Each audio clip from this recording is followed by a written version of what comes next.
Alright, so welcome back to Vinyl with Tastes for the Coronavirus Death Edition. We're all going to die, and so we might as well at least be listening to decent music. You know, so, That's very true. Yeah. Especially I'm Oldskool Pat. Dancehall Neil. Back at you. And I apologize for if the last video, the lighting was weird. Well, I mean, I might be able to fix that. Yeah. But if you did make it to, that was a really good Ramones discussion I thought we had. In this episode, it's just going to be a little more random because, like I said, we're all about to die. Yeah. So. Yep. Very depressing. I was thinking about that artist spotlight. I think we could do. I wouldn't want to do anybody that's too long because, like Lee Perry, that would never end. Oh yeah. Or I think a good one would be 90 The Observer. A quick rundown and like some 90s shit that he did, like with Johnny Clark or even Lee Perry and stuff. Like, man, he could do a dancehall rhythm even in 1990. 90 The Observer, definitely. Yeah, he'd be somebody. Man, he made some popular rhythms in the 1990. That's cool. 2, 3, 4. I'm not really. I wasn't really cognizant of 90s work, but I mean. 90s 90. Say that 3 times fast. I can't, but. I can't say it once. Boy, I mean, his foundation stuff. Yeah, it was legendary. Classic. Yeah, like 1970, 71, the Blood and Fire era. Wow. His dub productions are great. They didn't get too wild. Yeah, no, he like Gibbs or Perry or even. Joe Gibbs has some crazy ones. Yeah. Winston Holness. Isn't that his real name? Yeah, 90. 90 because of the 9 fingers. Oh, yeah? That's why I call him 90. I had no idea. Yeah, it was a work-related accident. He lost a finger. Oh, no kidding. Lost a digit. They called him 90. Ooh. I'll tell you, Corona, I wouldn't mind having. What's that? A real one? You know that. My wife said the sales are down. Yeah, people are stupid. People are so stupid. Oh dear. So I wanted to show you a couple of things. I just grabbed a bunch of records. I happened to actually grab a bunch of stuff that I either got from my singer, my band, Infant Mortality, Mike Pritchett, or from his late brother Roger Pritchett. So I got 2 of these 7 inches from the Dead Kennedys. This is the Holiday in Cambodia 7-inch. Police truck in the back. Those are both like grade A songs. Oh yeah. I mean, the Dead Kennedys are about to play with DOA at the 930 Club this coming Wednesday night, and it's too bad it's in the middle of the week, or what the fuck? Or I take off the day after. Who's singing? I don't know. They used to have Brandon from Dr. No. Okay. But that was years ago. So they just still do like the hardcore thing, I guess, right? Yeah, they do all the songs, but of course there's no Jello, and that's very controversial. But the band kicks ass. I mean, East Bay Ray, and D.H. Pellegro on drums. I mean, I can't think of many, if any, hardcore punk drummers that good. Bad Brains drummer comes to mind. I mean, there's very few. It's just D.H. Pellegro is a beast. This is Life Sentence by Dead Kennedys. And the back of that one is Bleed For Me. Oh, look at this. I got this Danger House 10-inch Kill the Hippies. Cool. That's pretty cool. It's 2020 and they're still hippies. But this was released back in 1978, Danger House Records. Kill the Hippies back with I'm Brainless. Yeah, it's such a weird tracks. Yeah. Also considered first wave to me, Yeah. I think somebody in the Deadbeats was a hippie. I think they had this girl bass player with really, really long hair. All right, I'll get to a couple of things. I wanted to do a few CDs that I got recently. I'm like the fucking CD guy over here now. You got Josie Wales. Oh, the Jamaican Toaster. Yeah, this is his later album, obviously the dancehall album. Cowboy Style with the hits Curfew. Oh yeah, Cowboy is Style. this the 90s Josie Wales stuff? Yeah. Well, obviously, look at him. I mean, yeah, but I bet it's good though. Looks fucking completely different than he did in like 1980. And this is 1990, like something early 90s. BP Records is a killer. Is it good? It's good. Yeah, it's good. I bought it. I bought it used. Obviously, there's some like that got damp, but at $3.50, I paid $3.50 for it. It's not bad at all. This is cool. George Fang compilation. Ooh, what's that called? This is the Powerhouse Selector's Choice. Wow, so I'm sure it has Greetings by Half Pint on there. It goes by rhythm. Oh. See, like this is. This is what you were texting me. I couldn't quite understand what you were saying. What did this come out on? That's a BP. It's on BP, so it's a good. And this is volume 3. So there's like 5 volumes of it, and they range from 2 disc sets to 4 disc sets. Wow. Because he goes up into the digital era. This is more like early 80s. Love Won't Come Easy rhythm. Yeah. The Diseases rhythm. Yeah. Now this is one I'd really like to play for the people because I'd love to hear this shit here. 10-second intervals. I would like to hear this. See, man, you need to get a little boom box out here, like a little. That would work. Mm-hmm. It would, because you could just sit it in the kitchen and real rock for rock. So we're working on it. Pretty Looks Isn't All. Rougher Yet. Yeah, this is all like the dancehall rhythms that were calling the shots in the early '80s.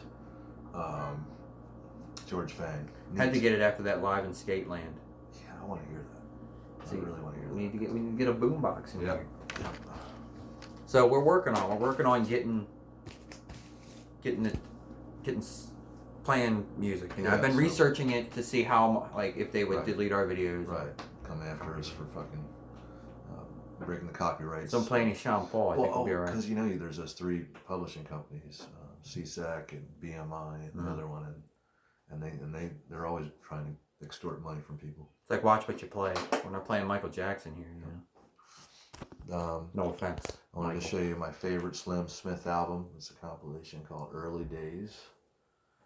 And it's not a cheap record to get. Rest in peace from back in the days. Slim Smith, I mean, he's probably my favorite Jamaican singer. The guy was, he's really soulful, and there was something about his voice that showed a fragility to him, and indeed, turns out he was emotionally, he was mentally ill, and unfortunately took his whole life in an incident where he was trying to break into his parents' house, and I heard he bled to death from a cut in his arm on the pavement right outside his.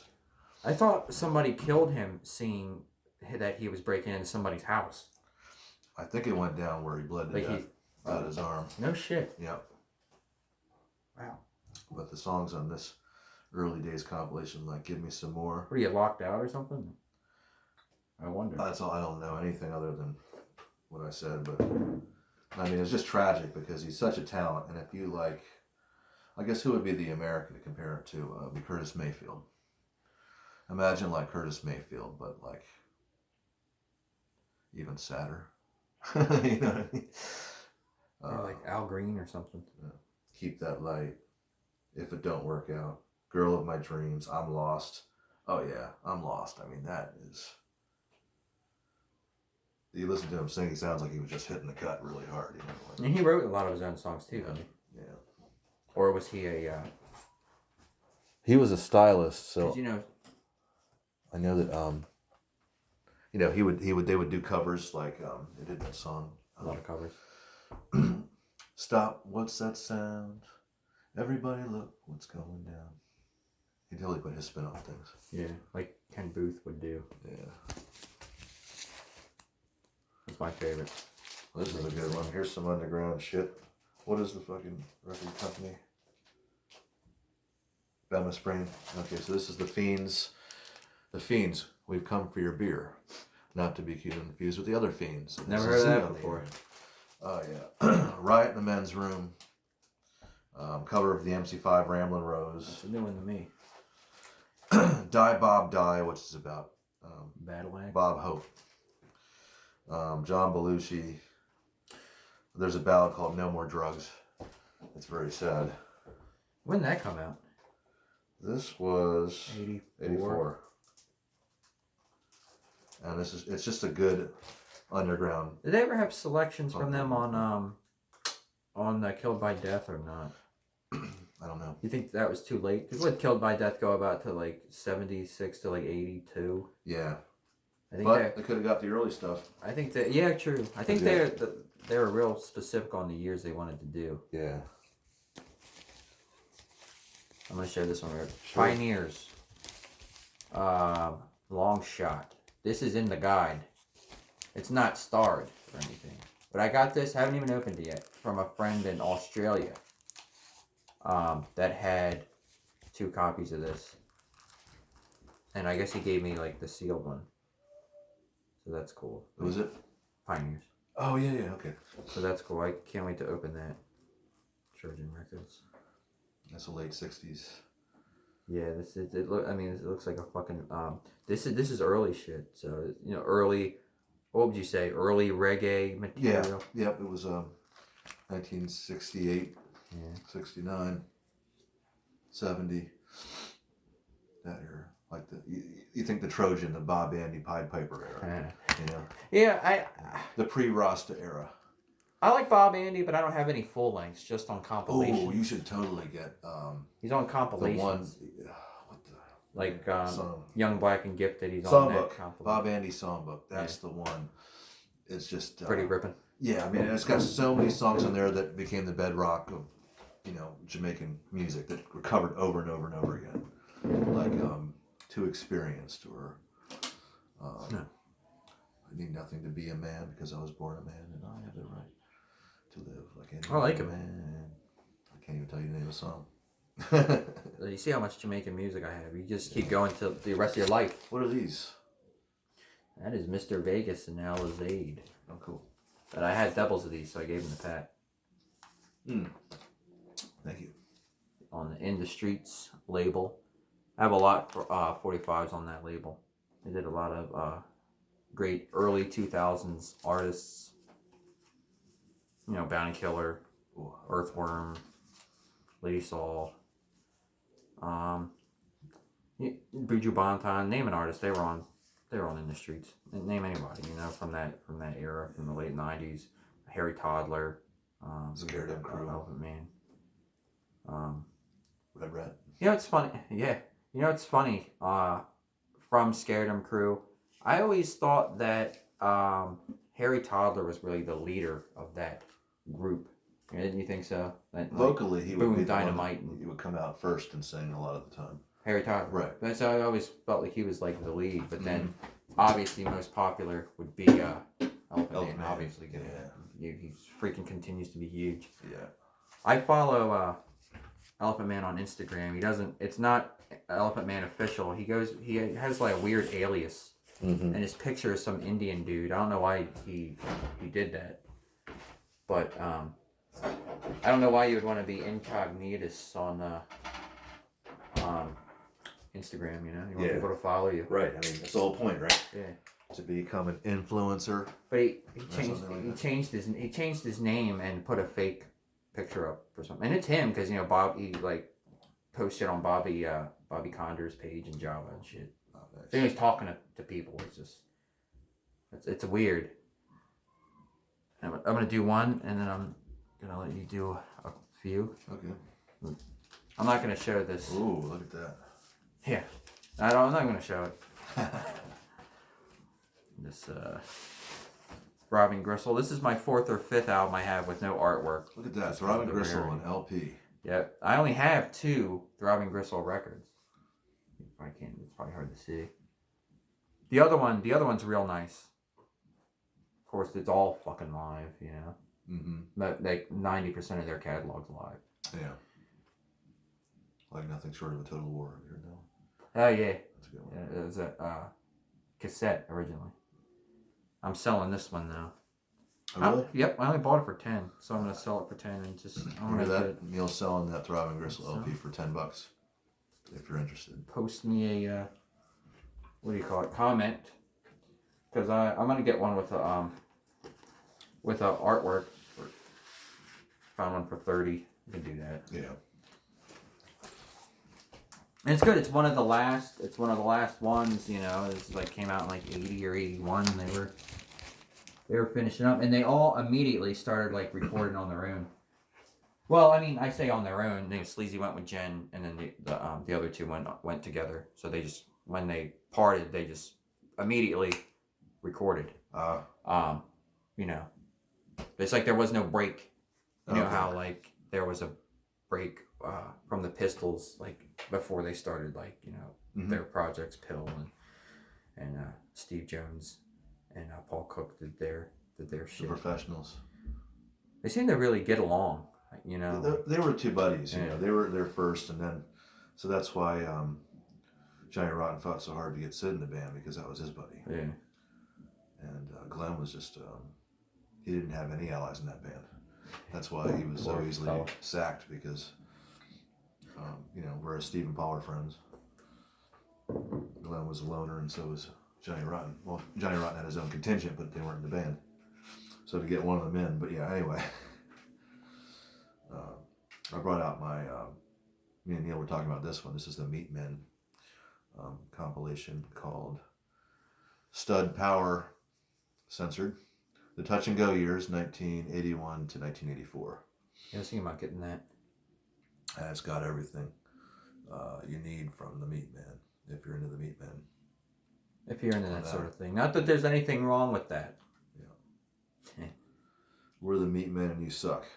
That whole thing's on here. Yeah, I think I'm going to get that. The Crippled Children Suck record is on here. Even dumb shit like this Tesco V thing. Is that a good one? Is that a good selection? I don't know. What was it called? Oh gosh, it's too hard to read. Tesco Visa is a massive toy collector. Dutch Hercules. Dutch Hercules. That's the one that I was. It's just humorous. It's not really punk, you know. He's a gigantic vintage toy collector. You see his Facebook. Yeah, I follow him.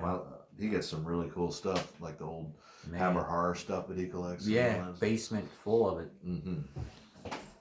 I'll stick to my shitty records, thank you. So I went to a release party for legendary Philly band Ruin, where they were re-releasing their two classic LPs on a new record label a few years ago. This happened, and if you went to the event, you were given some neat swag, like they gave me this. Will they give that to you, or yeah, it's like a bag. Yeah. It's got the two albums. So they're handing these things out, these totes. Yeah, the tote bag. That's wicked. I don't know who Southern Lord it is. Maybe it's the label. Anyway. I wonder. But yeah, they give you that, and inside you got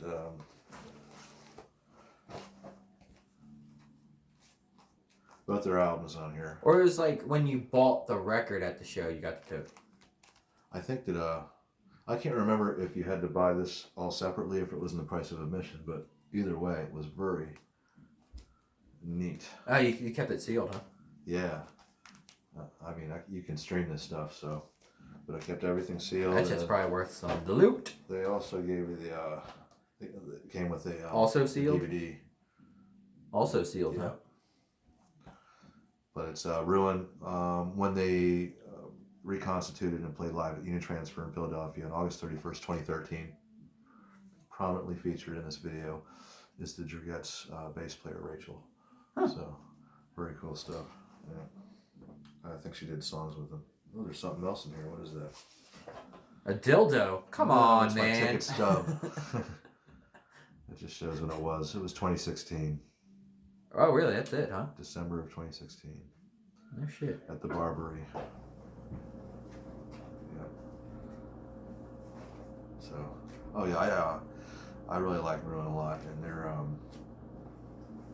very underground, unknown, but I mean they should be better known because they're probably one of the best Philly punk bands ever existed. But they're not prolific at all, and it's just like that record. Yeah, there's two albums, and they put together for this. And some live shit, maybe. If when you hear Hee Ho, their first album, you know you can totally hear the Ron King sound that came where Ron got that sound. Well, all of them loved Ruin. Yeah. Dan and Ron. Yeah. I imagine Pritchett as well. Yeah, they all did. All of them liked them. And, you know, the symbol, just that symbol there, like, you know, if you're from Philly, you know, that means Ruin. Does Ron got that tattooed on him? It's on his jacket, I know that, but I mean, I don't know if he has a tattoo. I wonder if he's got the black flag symbol tattooed. I'm just getting a little sick of seeing that. Oh, yeah? Tattooed on people. Yeah. You know what I'm saying? Right. Or everybody wearing Thrasher now. That's the thing. I have a Lee Perry tattoo. See, it says scratch. Oh, nice.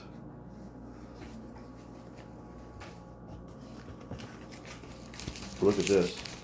This is something. It's an old band, but it wasn't released too long ago. Artificial Peace are a early 1980s Washington D.C. hardcore punk band. Artificial Peace, and this is their complete sessions from November of 1981. This band was featured on compilations that Discord Records put out, like Flex Your Head. But they were one of my favorite bands on it. Them and Void, Minor Threat, and Artificial Peace. The song is a standout on here. The whole thing kicks ass, and it only came out in 2009. Huh. So like 2010. 2010. Like 10 years ago. Yeah. Were you still collecting like pretty heavily 10 years ago? Yeah. Yeah, probably was. When did you kind of cease? Right around then.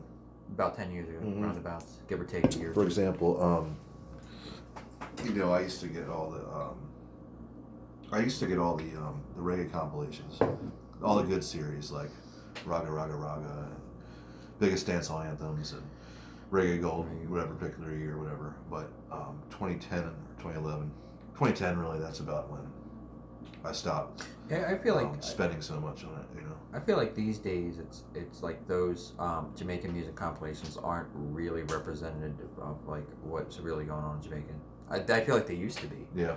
In the 90s and the early 2000s and even the mid 2000s. But I think maybe the last 7 or 8 years, I think they really lost sight of what's really going on there. Like local popular artists. Yeah. You know what I'm saying?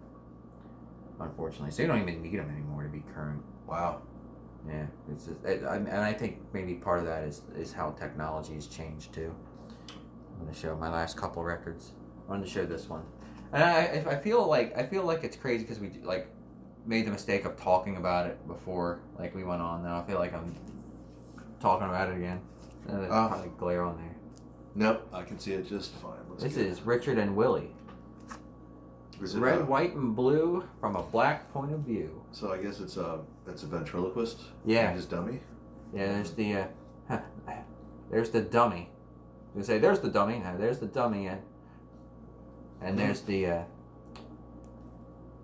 see, it's a hard record to talk about because I was going to say there's the dummy and there's the master, but not here. Here. See, I'm just like... I like how it credits the record to... it's a comedy record. It says material stolen by...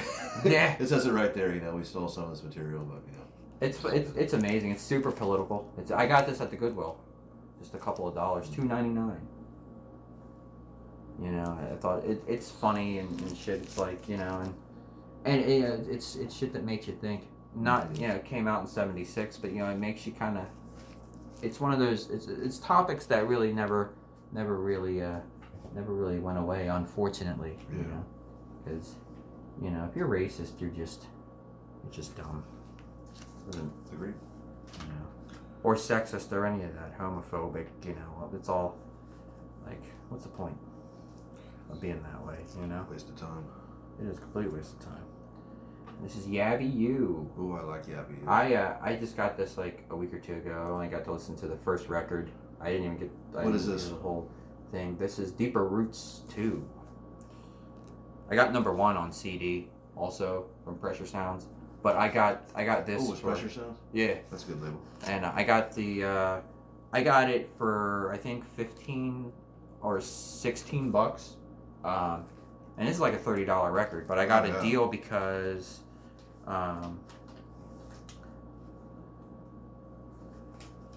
it's a little sticky right there and right there.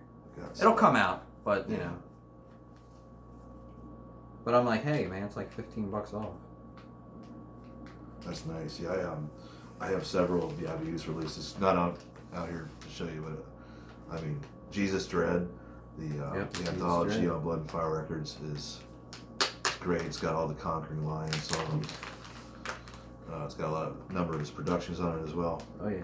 I've got He's an excellent producer. the King Tubby dubs of his stuff. Can't pick the beam out of my eye. He was a great producer in his own right, Totally. you know. Crazy dub. See, and another example of talking about Gibbs and Perry being wild producers of dub, but Yabby U, his shit was wild, you know. And we were saying with 90 had a couple of dub albums, but they weren't as crazy. His stuff was more like instrumental, more like versions, and not really like so it didn't crazy remixed. Didn't have the gimmicky. No. The toilet's flushing, the dog's barking, and the telephone's ringing, and all that stuff. Well, no, but neither did Yabby U. But his stuff was like echoed out out the fucking ass, you know. King Tubby's Prophecy of Dub, which is a Yabby U mixed down.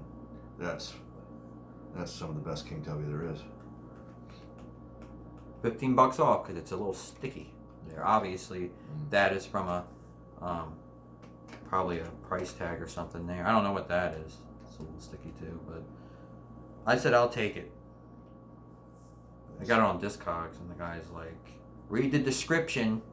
And it's pretty much new, like it's never been played before. I'm like, I got it. It's sticky. Yeah. Just as long as you didn't have your way with it. Discogs is great. It's a good way to get a lot of this vintage music. Telling you, man. Yeah, Ernie B's is gone, so you can't get it. Can't get anything from there anymore. Yeah, that shows you just how scarce things have gotten. This is this next one I got here is a compilation off of Mystic Records called "You Can't Argue with Success." Mystic Records. Yeah. What would you think about that label?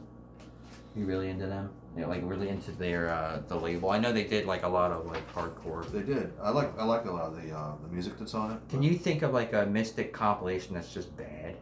Like one that comes to mind that's just like it's just real crappy. No, they're all pretty good. Yeah, I mean, yeah, there's none that I would say that I've heard that out and out sucked. And he did get a hold of a lot of bands, but as for him as a human being and how he treated the bands, I've heard conflicting things about that. But so I guess that's where I don't know.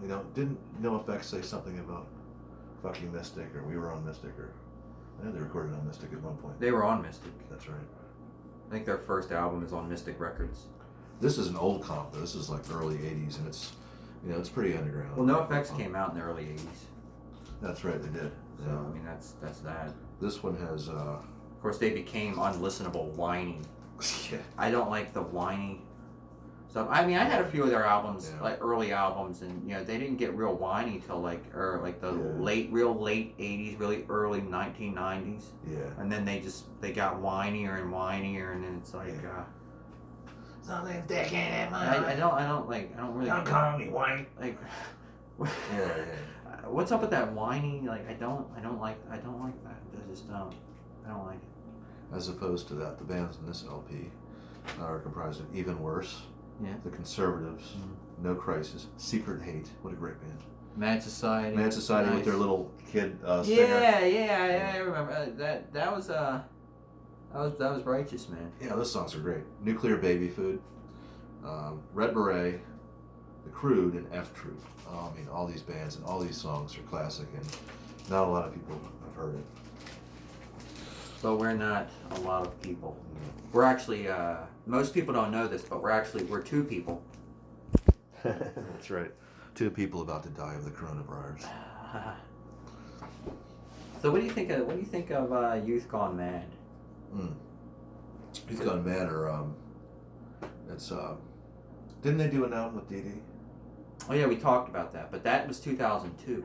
Okay.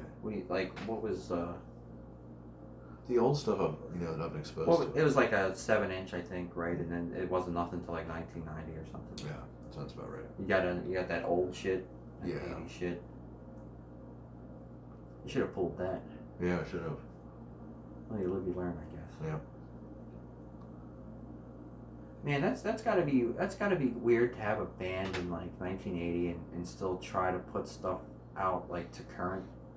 That's a long fucking time. Totally is. There's a difference between. I'm sure there's probably only one member, or two.